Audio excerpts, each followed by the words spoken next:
Katika video hii tunaenda kuangalia basic overview ya Cubase.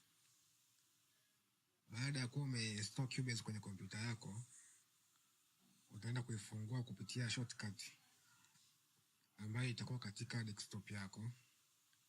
Hii hapa. Kwa hiyo nita double click.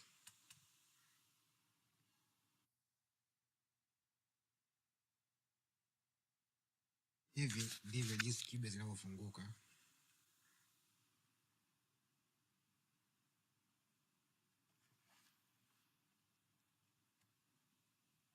Cubase ikifunguka kwa mara ya kwanza inakuwa iko kama hivi unaweza kuona.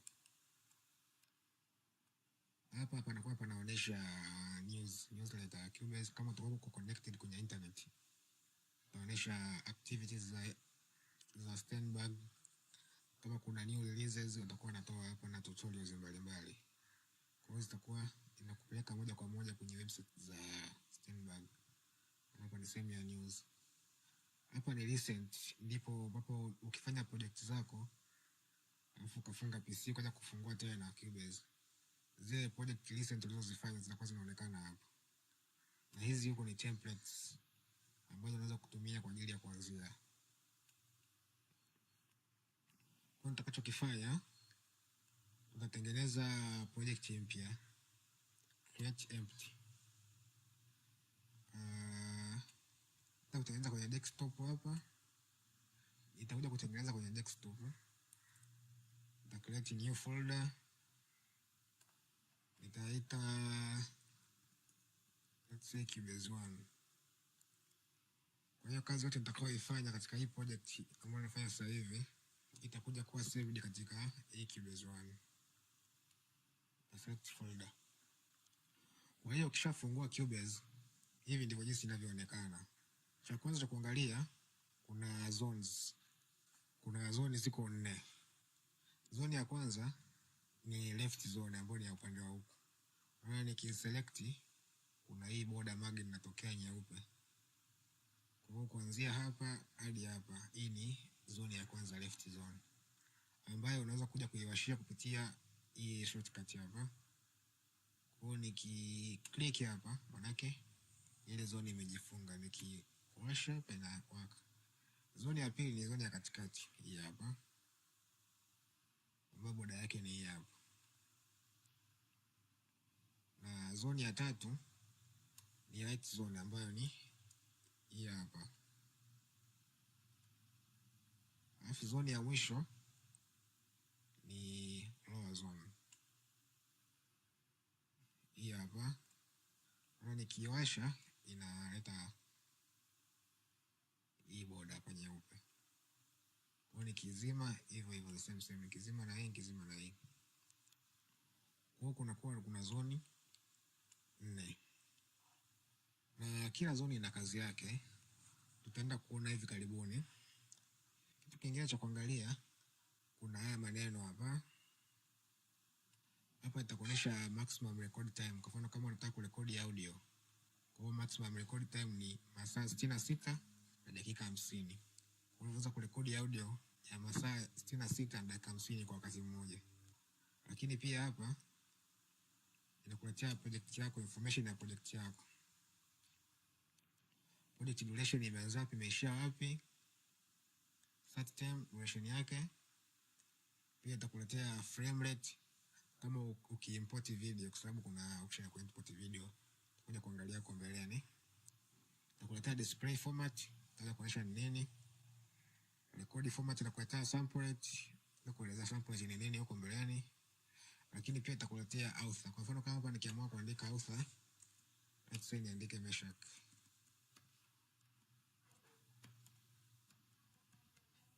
Na company name unatumia hiyo hiyo. Kwa nikifanya hapa okay, hapa jina limebadilika, naona Cubase project by Meshak Modest. Kwa hapa nakupa information ya project yako. Lakini pia kuna hizi hapa tools, utaenda kuziangalia zinamaanisha nini kwa matumizi yake na kadhalika. Kitu cha kwanza ambacho napenda kukifanya Nikishafungua Cubase kwa mara ya kwanza, huwa nakuja hapa kwenye sehemu ya edit, then nakuja kwenye preference hapa. Baada ya hapo nakuja sehemu imeandikwa transport.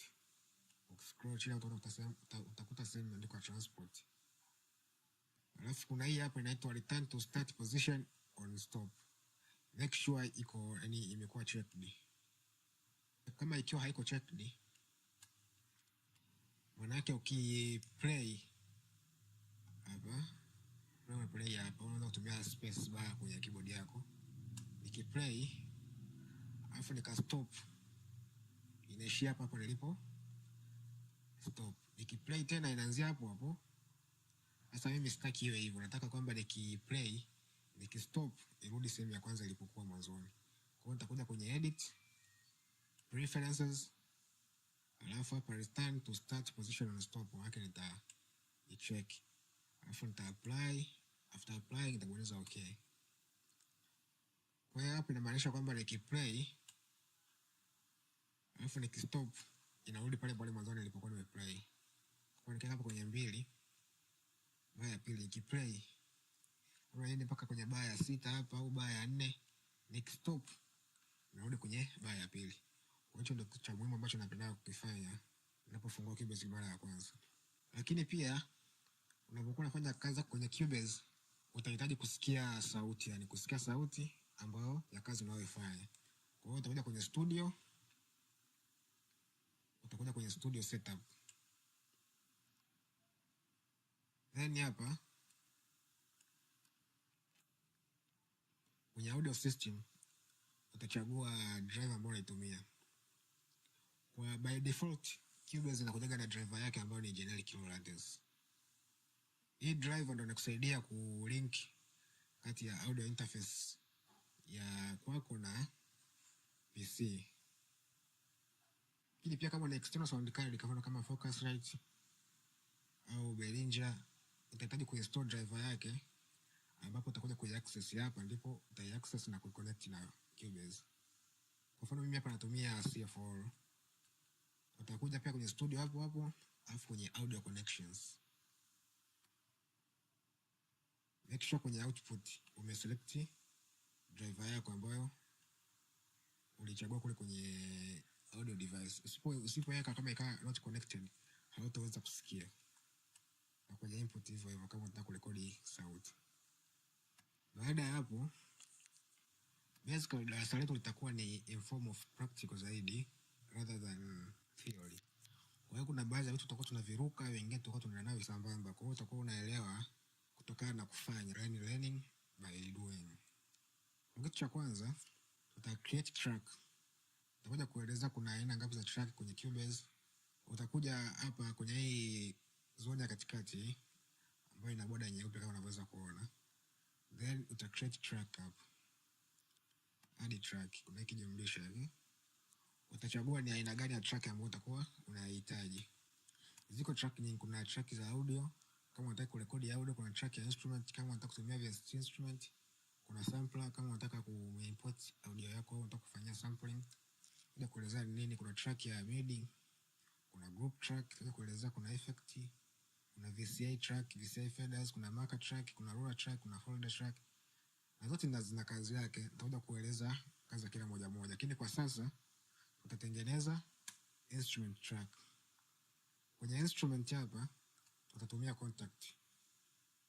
Ukiselect hapo utaangalia kuna instrument ngapi ambazo unazo umezinstall kwenye PC yako. Mimi nitatumia contact. Alafu nitakuja kuirename, labda nitaita shakers.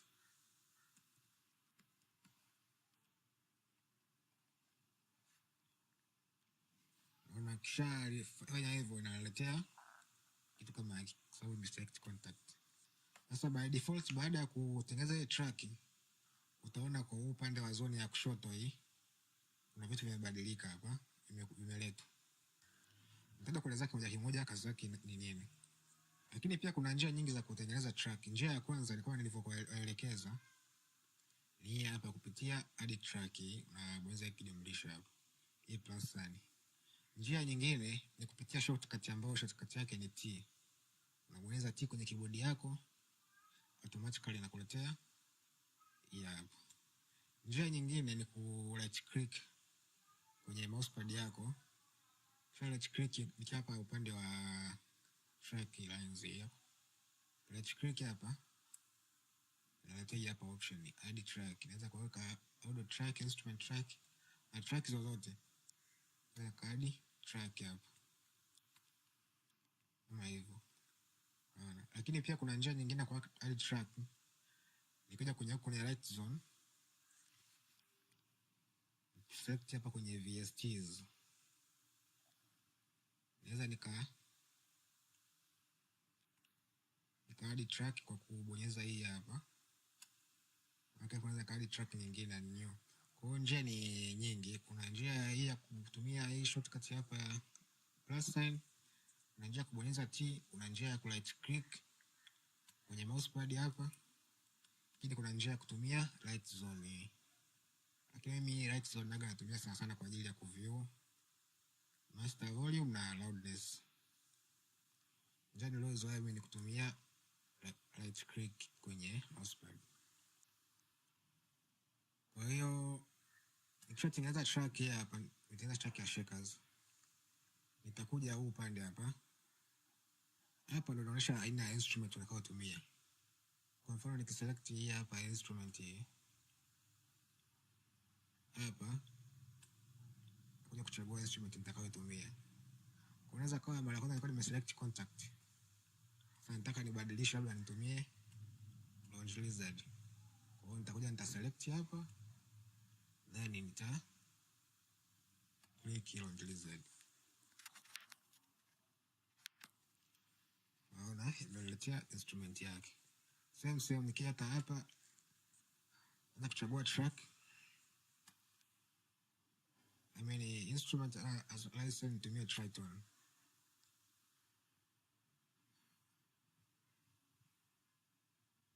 Ina load.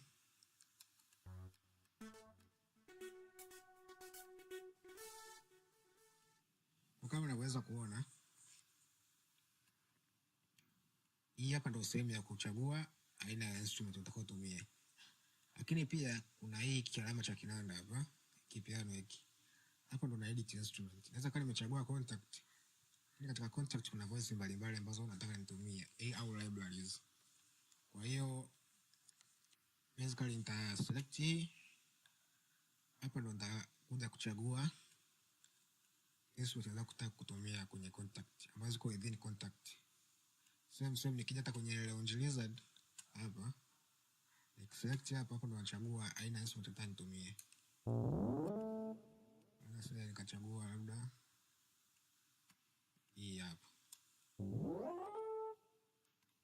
Hii ni sehemu ya kutengenezea kuchagua instrument, lakini hapa ni sehemu ya kuedit instrument ambayo ushachagua.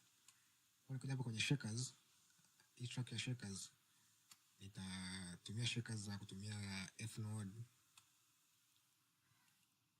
Kwenye F node kuja kwenye word percussion, then shakers nitachagua let's say shaker set times 9. Nita drag hapo. Unaweza kwa drag au kwa double click hiyo. Unaweza kuchagua shakers ambazo unaona zinanifaa.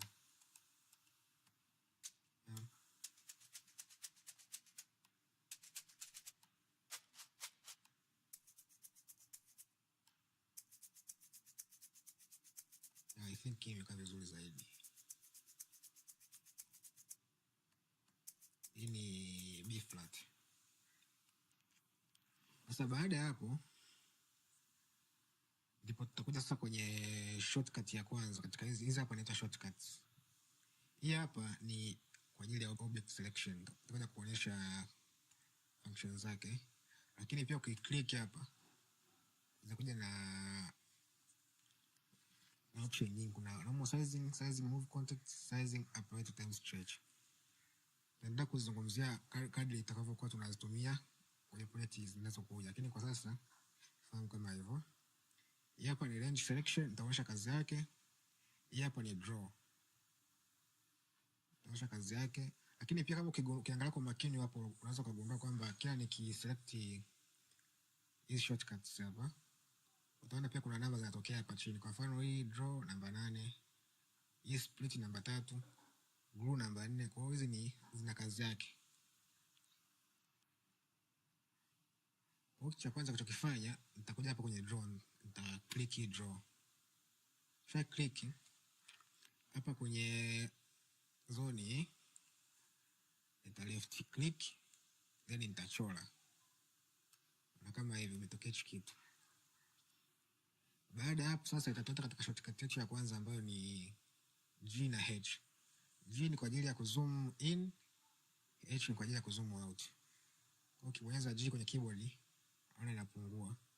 Ukibonyeza H ina zoom. Lakini pia kuna Shift G na Shift H.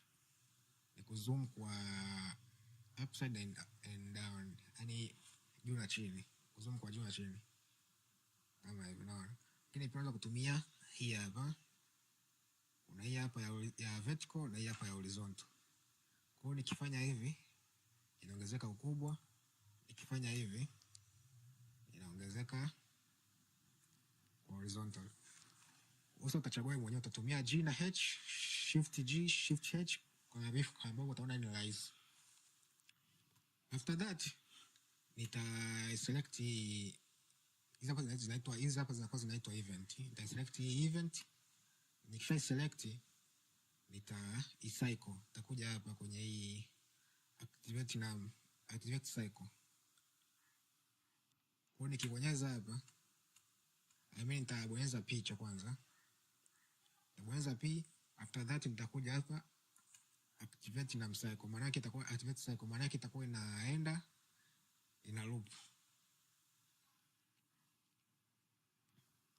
Then baada hapo nitakuja hapa chini, nita activate metronome, ambacho kati yake ya metronome ni C.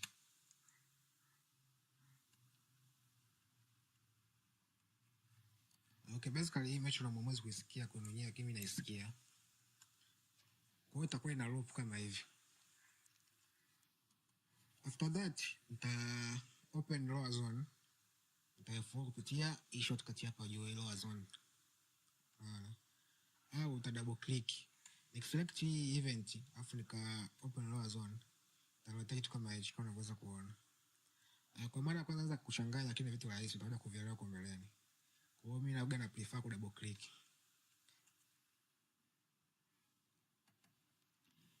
Double click hapa.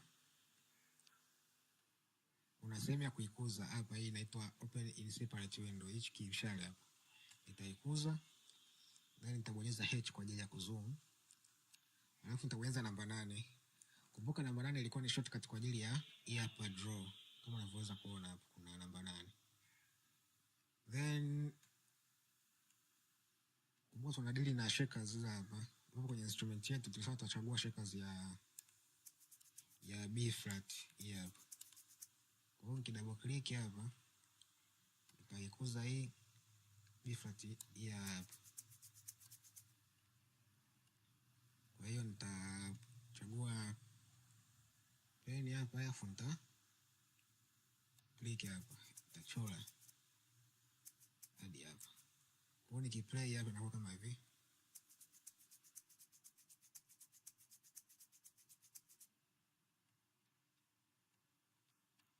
Lakini pia kingine naomba nishushe tempo. Nashusha tempo, nitakuja hapa chini. Hapa ndo sehemu ya kubadilisha tempo.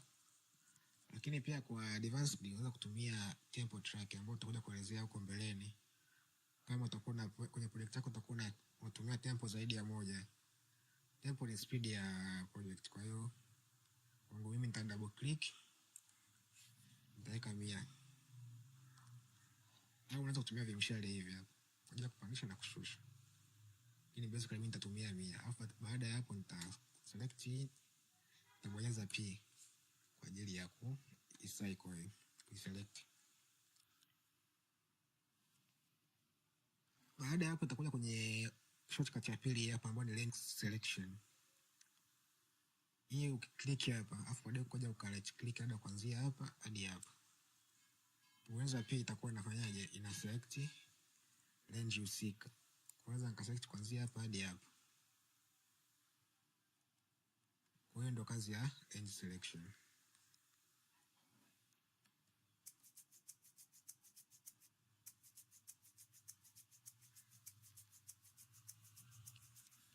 Ndani imekaa vizuri. Baada ya hapo labda nasema labda niweke na claps. Kwa upande wa claps nitatumia contact, then nitatumia clap kutoka kwenye Trap Mafia.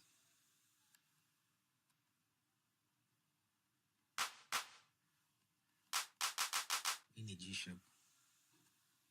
Nitakuja kwenye draw hapa au namba 8, then nita select hivi, nitachora hapo, nita double click, nitakuza window, alafu nitakuja kutafuta hapo kwenye keyboard hii, nitabonyeza namba 8, alafu nitachora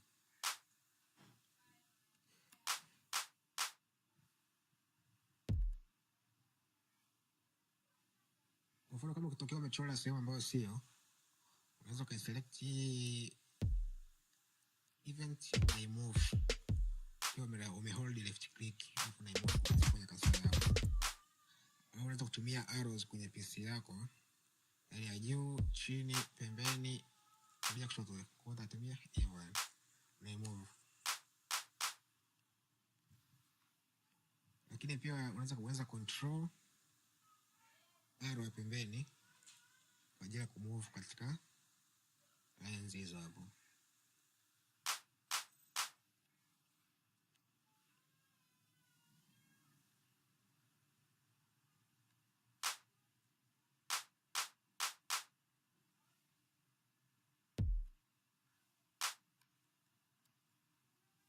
Nimeselect zote mbili hizo afu nazimove nikiwa nimeshikilia control plus right.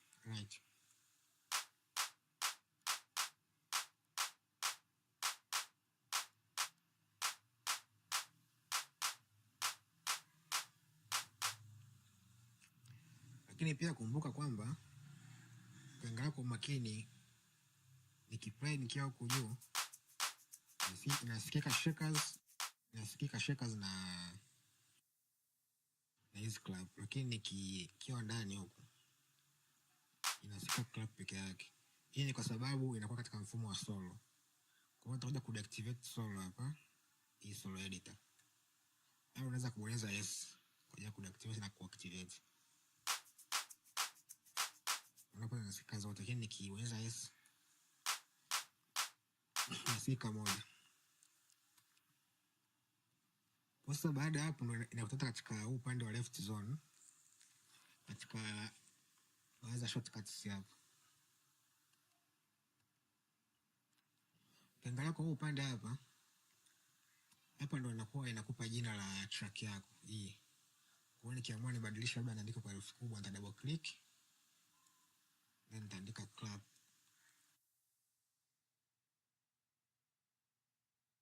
Naona baada ya kubadilisha hapa na huku imebadilika. Unaweza nikaamua nibadilishie jina hapa au nibadilishie jina hapa. Una double click, kwa hiyo itakuwa inakufanyaje, inakuletea sehemu kubadilishia jina. Lakini pia kuna hiki kimshale hapa, manake colorize track, kuipa rangi hiyo track yako. Naweza nikasema labda niipe rangi ya orange. Kwa hiyo utagundua kama nimeipa rangi track. Lakini pia naweza nikaipa rangi kupitia hii alama hapa kama ya kuchora. Inabadilika. Na option mbili, nitumia hii, natumia hii. Lakini pia kuna option hapa inaitwa edit channel setting. Hizi nitakuja kuelezea baadaye kazi zake na matumizi yake. Kwa sasa tuiruke. Kitu kingine ni hii hapa inaitwa mute. Nagundua nikisha mute nikiplay hapa itasikika shakers tu.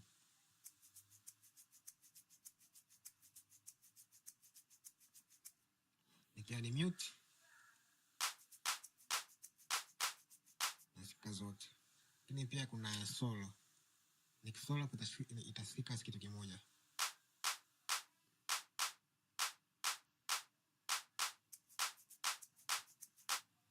ndo kazi yake. Pia kuna read and write automation, kuna device panels, open device panel ambayo inakuwa inafungua hii instrument yako. Kuna record enable, kwa kuonyesha kazi yake nini. Kuna monitor, hii inakuwa applicable sana sana kama una record kitu alafu unataka kusikia wakati unakirekodi, sana sana kwa upande wa audio. Kwa kuonyesha kazi zake siku tukirekodi audio. Kuna hii hapa toggle time based between music and linear. Hii inakuwa inakusaidia kufollow tempo ya kitu husika. Tutakuja kuonyesha kutumia kwenye audio. Kuna hii ya clock, tutakuja kuonyesha kazi yake hivi karibuni. Kuna show lens, tutakuja kuonyesha kazi yake na yenyewe. Kuna freeze instrument channel, kama unafanya kazi yako vizuri hasa sasa PC inaanza kuzidia uwezo RAM, unaweza ka freeze baadhi ya instrument. Tutakuja kuonyesha kazi yake. Hapa kuna sehemu ya volume, kupunguza na kuongeza sauti. Nikiplay hapa naweza nikapunguza sauti ya claps kama hivi. Naweza nika double click hapa nikaandika level ninayotaka mimi. Kwa mfano naweza nikaandika labda nataka -5.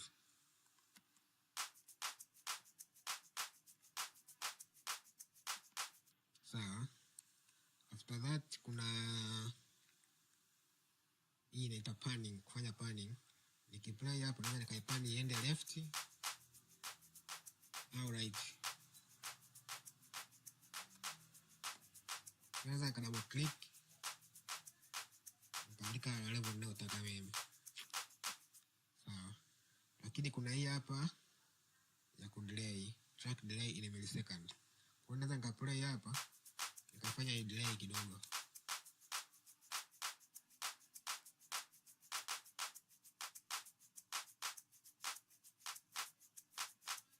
Kuna delay fulani kametokea. Hii sasa ndio naitumiaga wakati na nipewa track ya mono. Labda kwenye event umerekodi kinanda mono afu inatoka kiwa stereo. Kwa hiyo duplicate track moja unaifanya inakuwa na delay kidogo ili kutengeneza fake stereo. Ndio kuonyesha kazi yake huko mbeleni. Pia kuna hii input routing. Inaweza kuonyesha wakati ukiconnect kinanda na hii Cubase. Kuna track versions ndio kuelezea kwa mbeleni, kuna codes.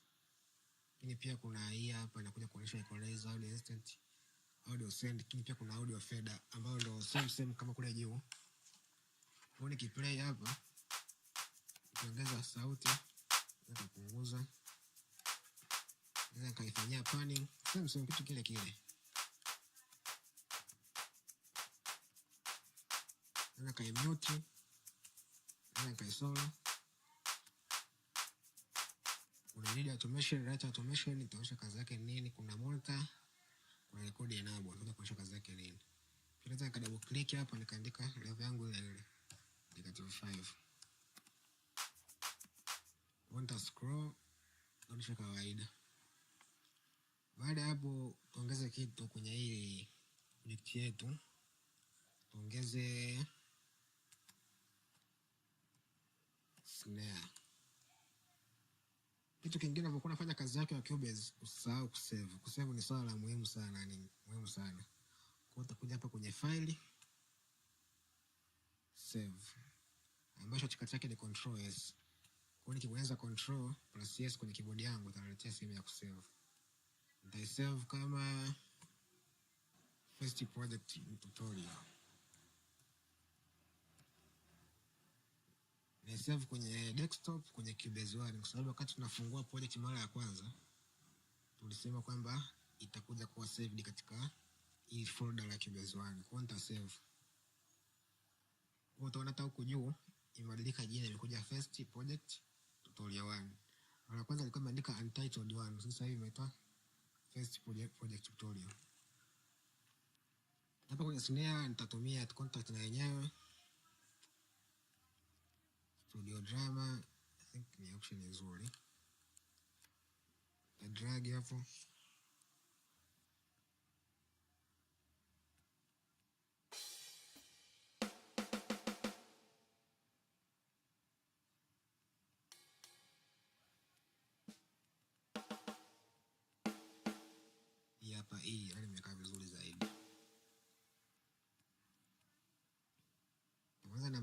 keyboard, nitachora, nita double click, nitaikuza, then tuwate namba 8, tutakuja kwenye hii hapa. I think ni hii hapa. Alafu nitabonyeza S ili kudeactivate solo niweze kusikia kitakachokipigwa.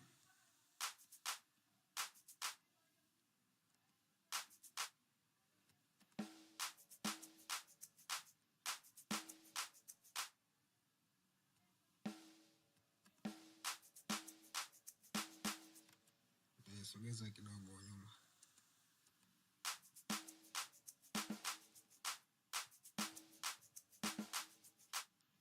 Then naweza nikaongeza hii snare hapa ifika hadi kwenye bar ya 3. Utagundua kama nikiongeza hapa, nikifunga hii lower zone, hii imeongezeka hadi kwenye bar ya 3. Lakini nikiplay hapa, ili itaendelea kuloop kwa sababu ya restriction ya loop ambayo nimeiasha hapa. Kwa nitakachokifanya nitaongeza urefu wa hii cycle.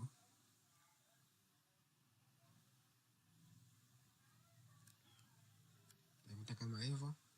Alafu sasa nita duplicate hizi event. Nita select, alafu nitaweza control plus D. Nita control D and control duplicate. Au naweza nika select, alafu kigundua kuna hichi hapa cha katikati box, nikipeleka hivi yake inakuwa inajiduplicate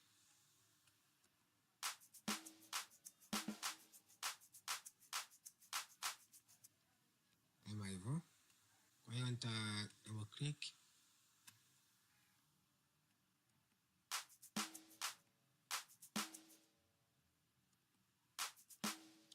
tuanza namba 8, nenda kudraw.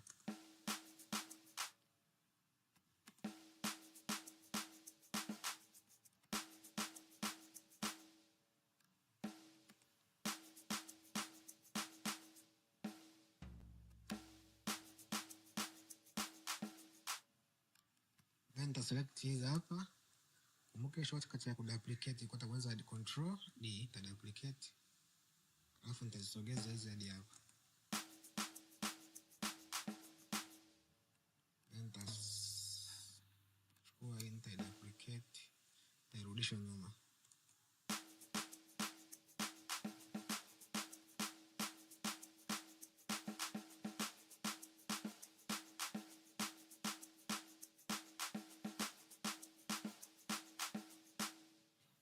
After that nita save hii. Ngoja nikaeleze na hii hapa. Naipa rangi ya orange pia. Ndipo tutakuja kwenye tool ya 3 ambayo ni hii hapa, inaitwa glue. Ambayo shortcut yake ni namba 4. Nita select, nita glue hizi events. Utagundua kimekuwa kitu kimoja badala ya kuwa vitu viwili. Lakini pia kuna njia nyingine ya kuselect hizi tools. So mpaka uje hapa juu. Ukiwa ndani ya zone ya katikati hapa upande wa events, sio upande wa track, upande wa event. Right click inakuletea, unaona kuna select, unachagua tool unayotaka. Baada hapo utatengeneza track nyingine. Hii nitaita kick.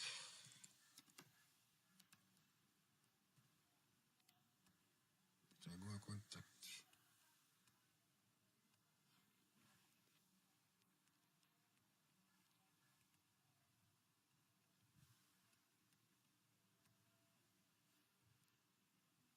Then nitachora hapa.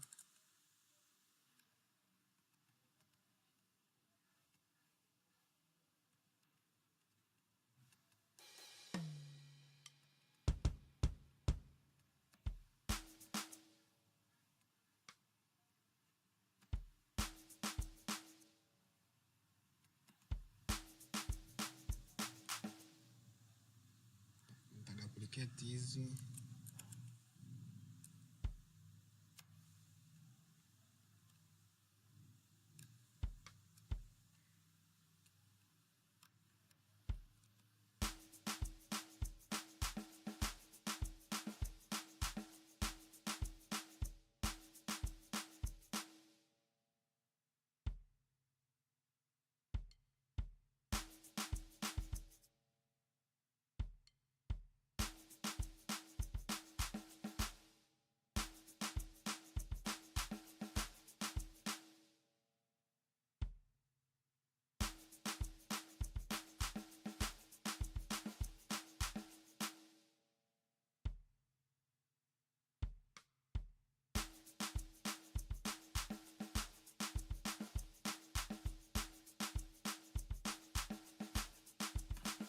Baada hapo nitafanya balancing kidogo ya volume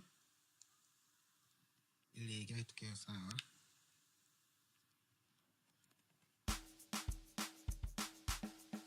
Nitapunguza hizo claps.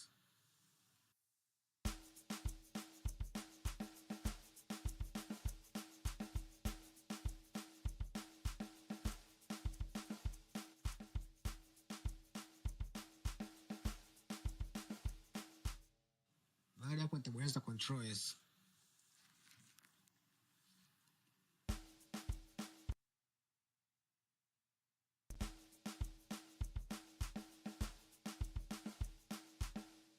Kitu kingine nitaweka hi-hats.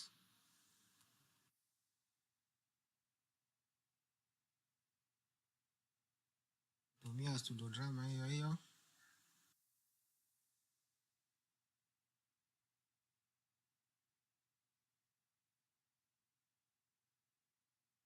Nitadraw hapa.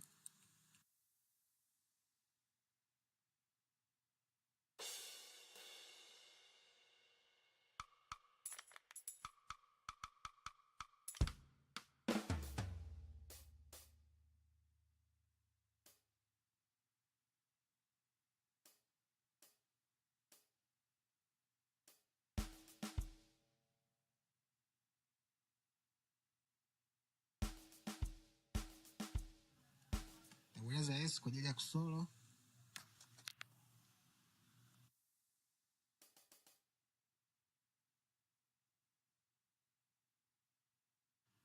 Control A, select all, afu nitaanza Control D. Control A tena afu Control D.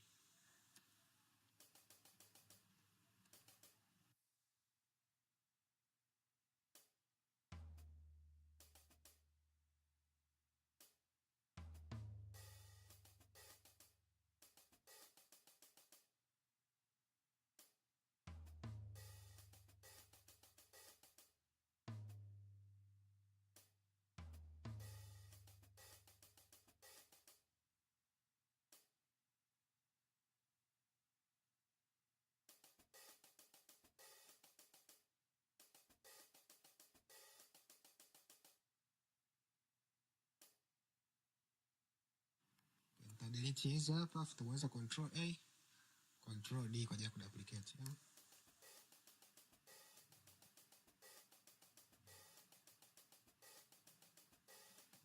Actually mimi sio drama nzuri, kwa hiyo sasa hizi hats zisiwa disappoint. Hii kwa ajili ya tutorial tu.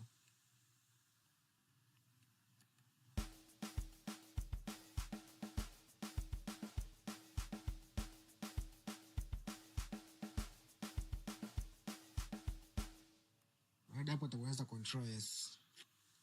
Pia unaweza ukazimove hizi track juu au chini kutokana na preferences zako unataka iweje. Kwa hiyo nita select hii claps, nitai left click afu nitai move juu hapa. After that nita select hizi percussive elements ambazo ni za drum.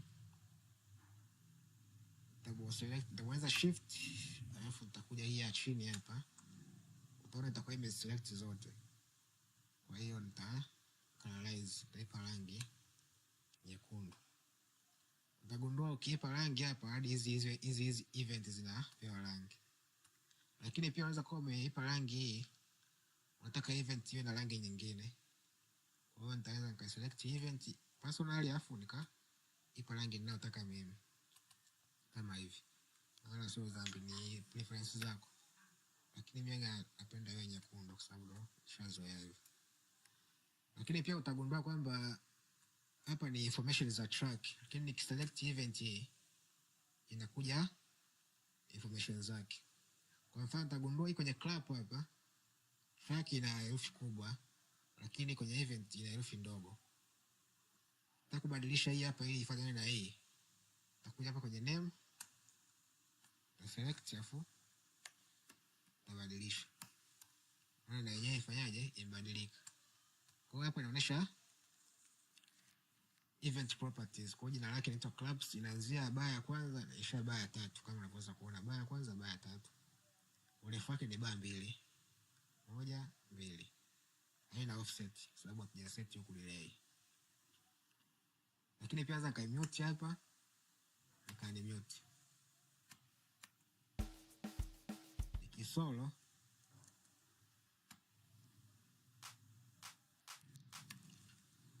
kwa hiyo instead of kuchagua hii shortcut ya kumute hapa namba 7 hii, nikaja kaimute hivi.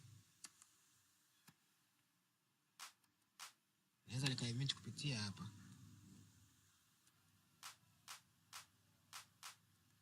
Kwa mfano naweza nikaikata katikati hapa kupitia hii tool ya kukatia split namba 3. Nikaselect labda hii hapa iwe muted, hiyo isiwe muted. Kwa hiyo naweza nikaimute hapa.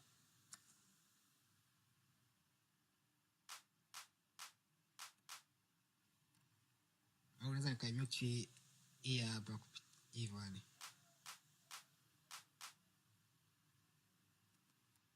Lakini pia naweza nika lock effect event, naweza nika lock position labda. Kwa maana yake hii haitaweza kuwa moved. Ya kwa hiyo hapa chain lock haiwezi kuwa moved. Kwa mfano naweza nika move hii, nika left click afu nika select nikana move popote ninapotaka mimi. Lakini hii hapa haiwezi kuwa moved kwa sababu nimeifanyaje? Nimeilock. Kwa hiyo nika select nika unlock. Naziblock kama kawaida. Kwa hiyo nikiplay hapo itasikika kama hivi.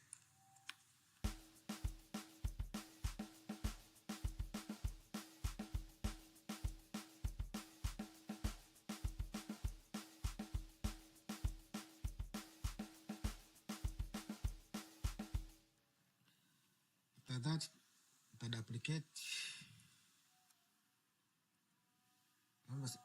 Select all, Control A, alafu P. Baada hapo nitaweka track labda ya pads.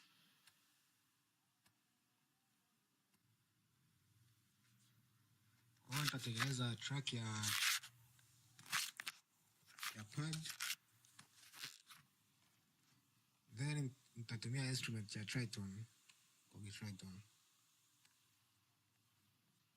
Itachukua muda kidogo kuload kwa sababu ya uwezo wa kompyuta pia. Natafuta slow things. Let's say this.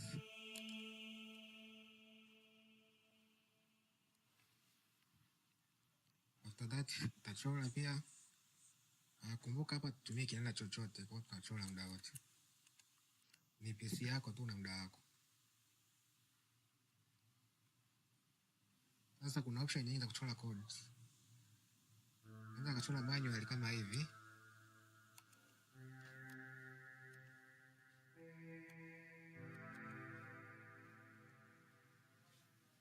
Au kwanza kwa nibadilishe sauti.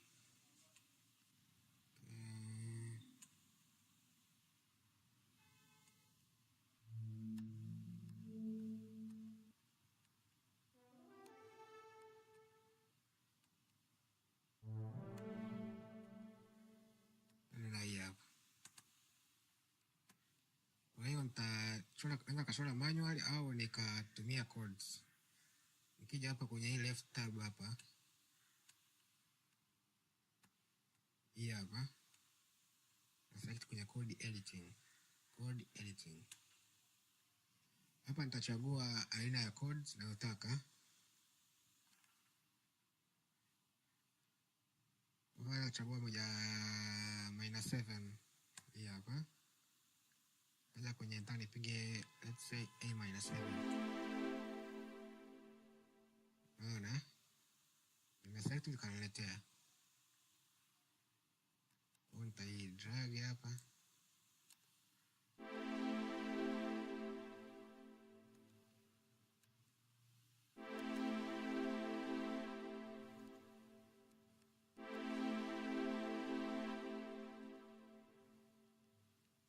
Then nitachagua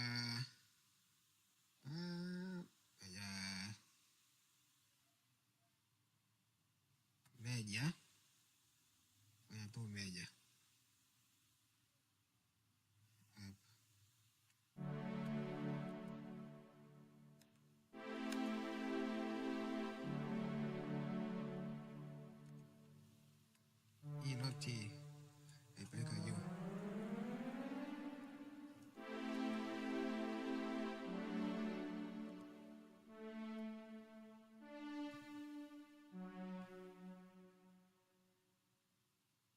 duplicate, alafu nitaisogeza nyuma hapa.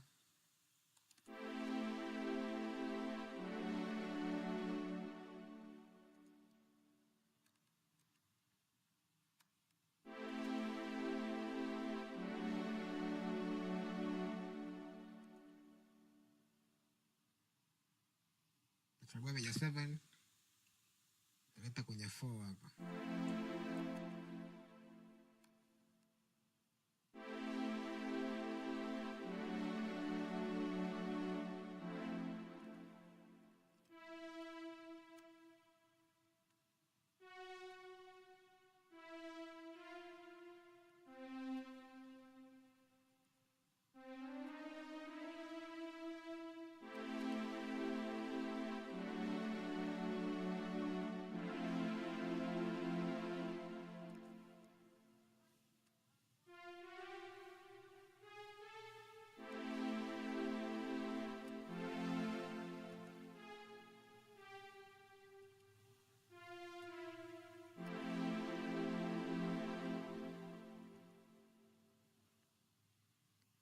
Utachagua meja 7 tena kwenye fat 6,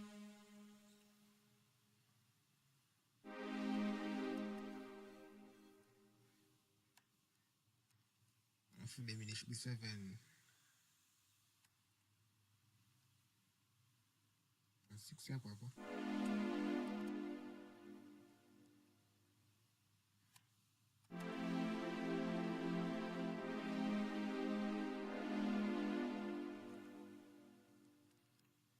Anzia mwanzo.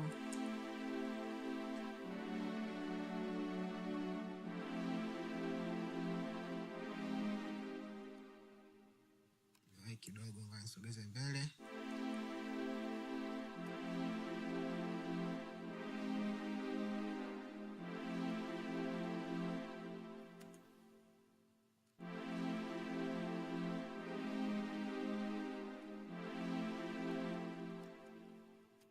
Taikata hii ishie hapa.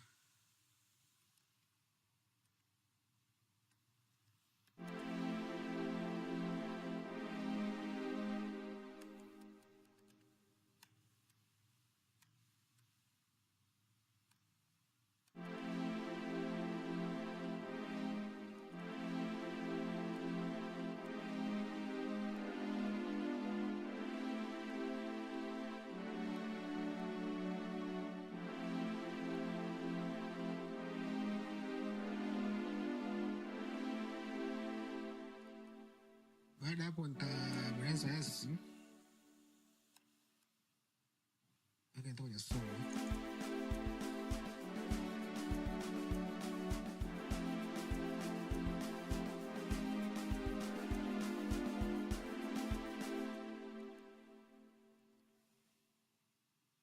Okay, imekaa sawa upande wangu. Nitaipunguza sauti.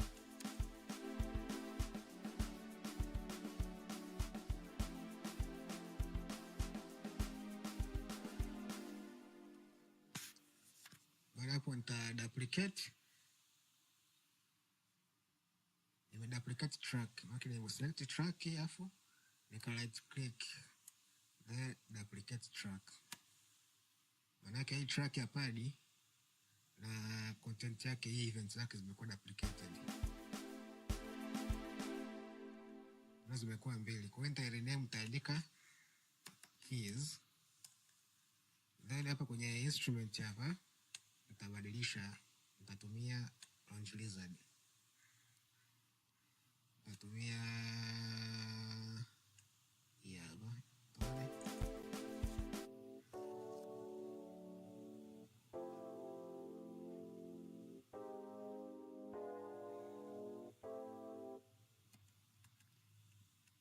Nafanya editing kidogo, niongeze bass note.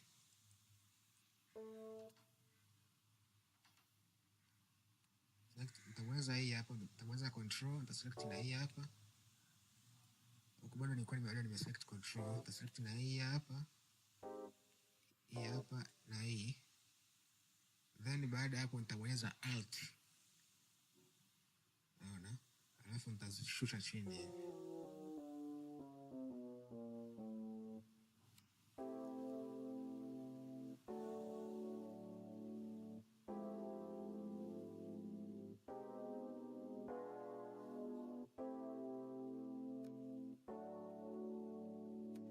Okay, ngoja nizishushe tena.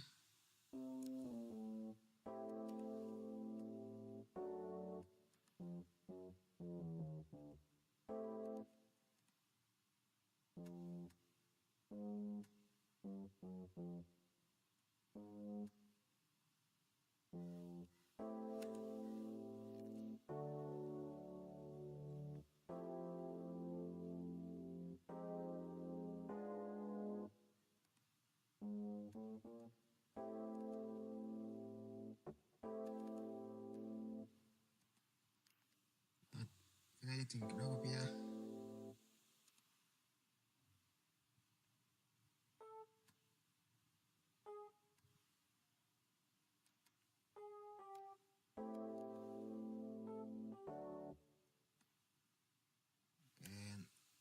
Narusha nyuma kidogo hivi, naweza left click alafu naisogeza kama hivi, then hii nitaivuta kidogo hapa.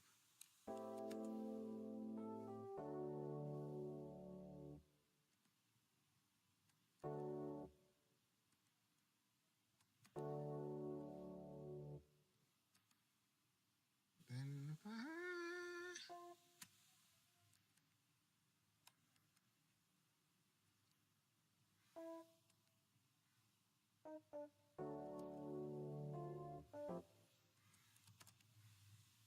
sogeza hii.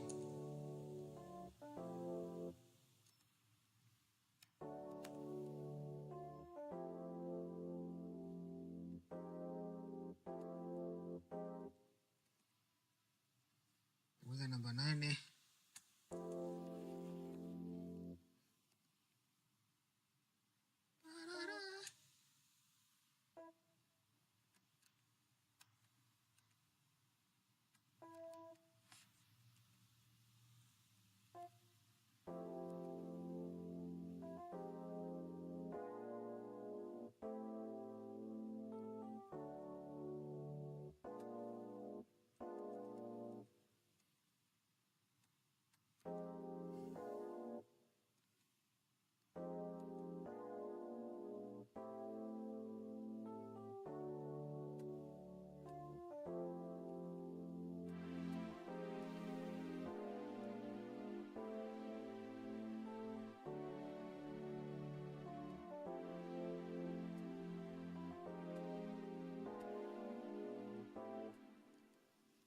Kitu kingine, kama umemute track mbalimbali nyingi au umesolo track nyingi zaidi ya moja, alafu unataka kuzanimute kwa wakati mmoja, unaweza ukaja hapa juu uka deactivate all mute kama hivi, na deactivate kwa wakati mmoja kwenye hapo. Nitapeleka kuanzia hapa.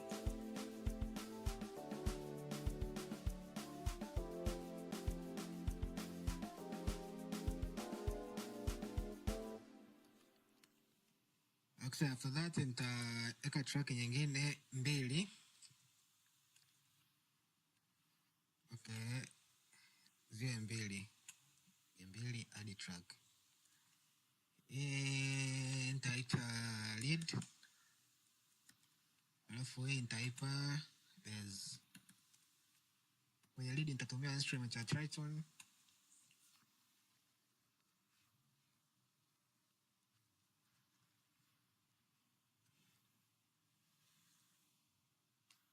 Ina load. After that tuenda kwenye lead science.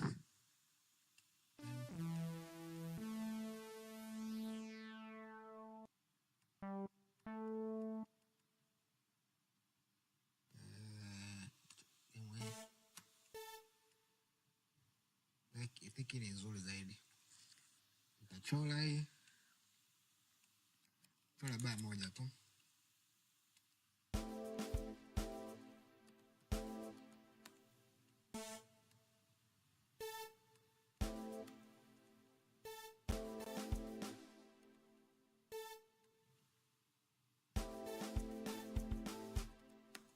nika duplicate control A, control D.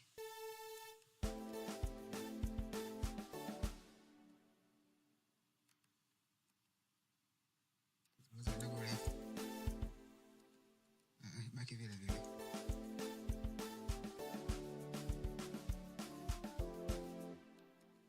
Control D, control D, control D.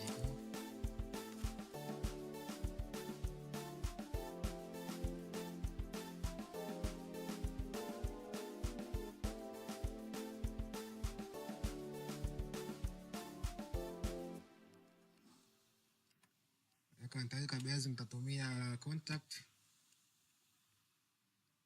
Okay. Trap Mafia. Hizo ni right on.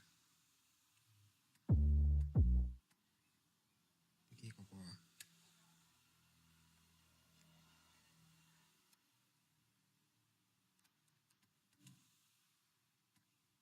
Okay, nitachora moja moja.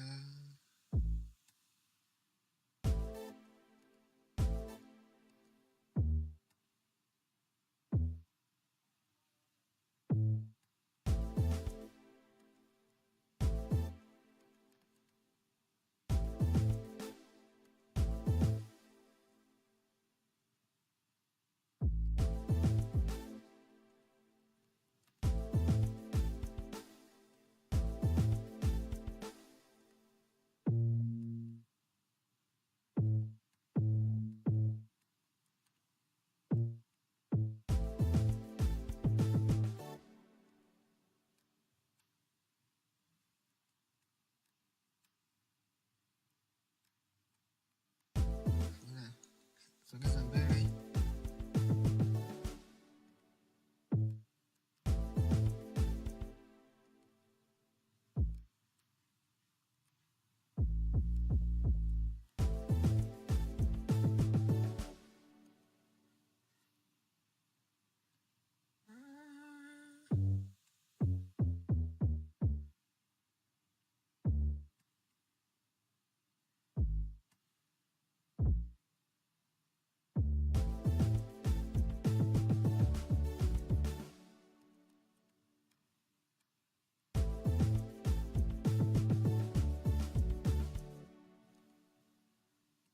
Okay, nitaendelea kuchora.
duplicate.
Okay, ngoja ni move kidogo hapa mbele, afu ni animate, alafu ni delete.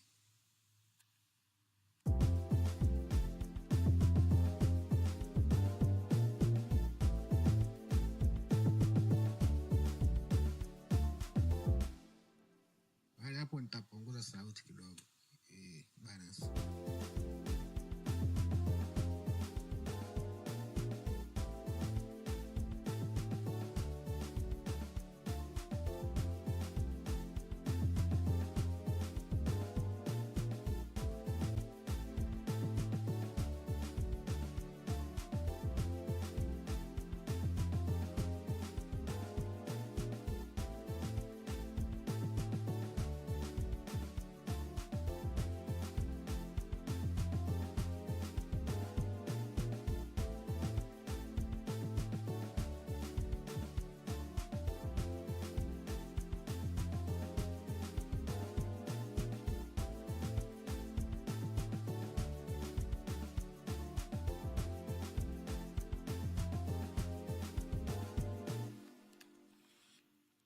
Baadaye hapo nitafanya size iwe sawa hizi track. Kwa nitabonyeza Z, nitabonyeza Z tena, then nita zoom, then nita duplicate kama mara mbili hivi, nitabonyeza Control A, nitabonyeza P, then baada hapo sasa nitaanza kuzikata kidogo, yani katakata. Hapa mwanzoni nianze na pads peke yake.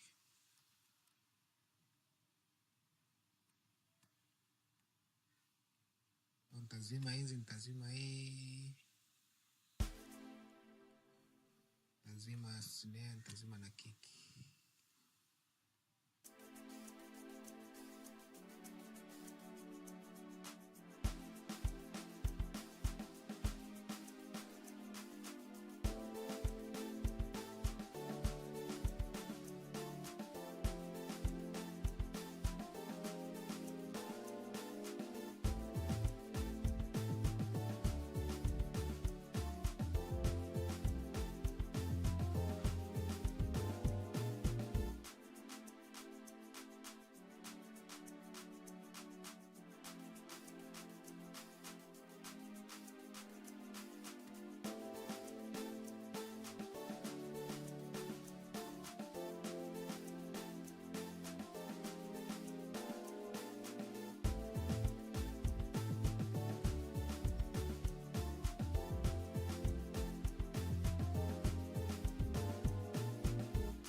Okay, kwa hiyo nimemute baadhi ya events hivyo, nika duplicate nika manipulate.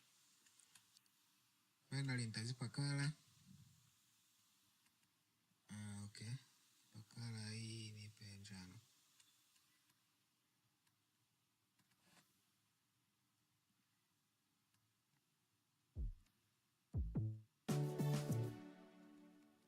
Kitu kingine ukitaka kutranspose kwa Octave, manake kama hapa nataka ni transpose hii hapa, nipandishe Octave hii event.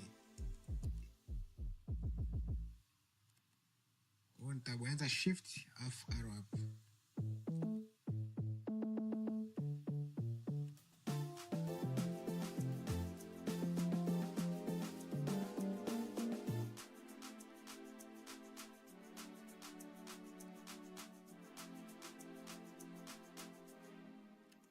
Kwa final output itakuwa kama ifuatavyo.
After that, sasa ushamaliza kazi yako, utakuwa export. Utakisha una select sehemu unataka export. Kama ni yote utaselect control P. Kama labda ni kipande hiki tu peke yake, naweza nikatumia hii hapa range selection, nataka ni select hapa tu. Ni export hii upande hiyo. Unaona, kwa hiyo nataka export upande huo. Lakini nataka ni export yote, kwa hiyo nitabonyeza control, nitaweza P. Okay. After that, hapa nibonyeza control Z kwa ajili ya ku undo. Save, baadaye nitakuja hapa kwenye file, then export. Export kama audio mixdown. Kuna option nyingi za export. Unaweza export video, export MF, AF, ADM, MIDI file. Tunaweza kueleza kila extension ikawa kazi yake nini. Export kama score, kama umetengeneza muziki unataka export ile notations. Kumita export kama audio mixdown. After that, utachagua sasa nataka export. Ita export kwenye stereo out, maana yake output yote. Na range tumia locator, maana yake hii hapa. Range hiyo hapo. Jina lake nitaacha hivyo hivyo, first project tutorial.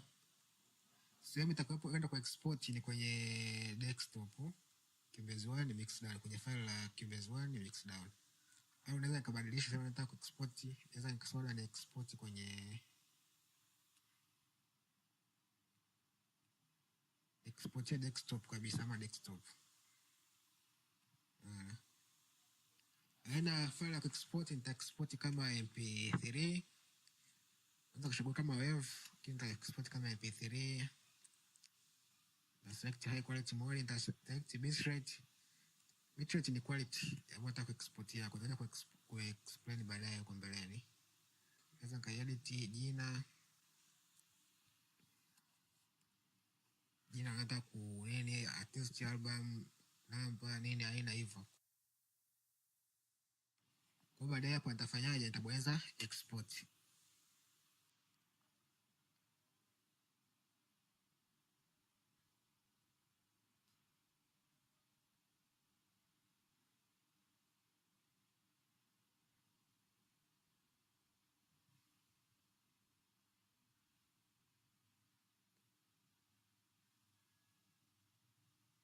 Kwa hiyo nikija kwenye desktop hapa nitaikuta hii hapa first project. Ngoja jaribu kiplay tuone.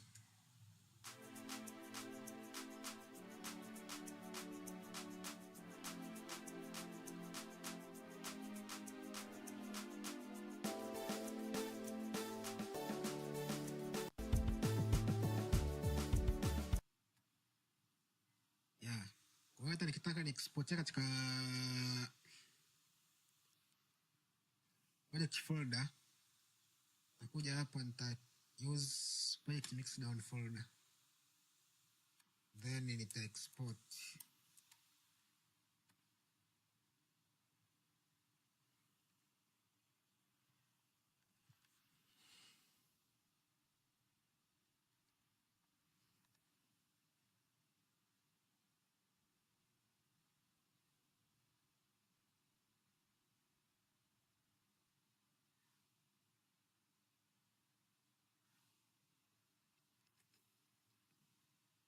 Kumbuka folder yetu ilikuwa ni hapa Cubase 1. Kwa hiyo nikifungua nikaja kwenye mixdown, huku ndo nitaikuta ile file.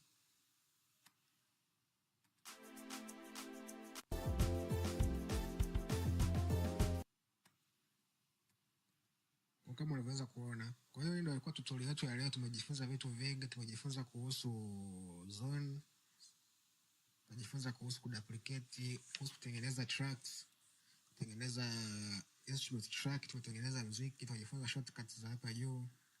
Tumegusia baadhi. Kwa hiyo kama utakuwa na swali lolote au mahali hujaelewa, unaweza kani DM na nikakujibu for free.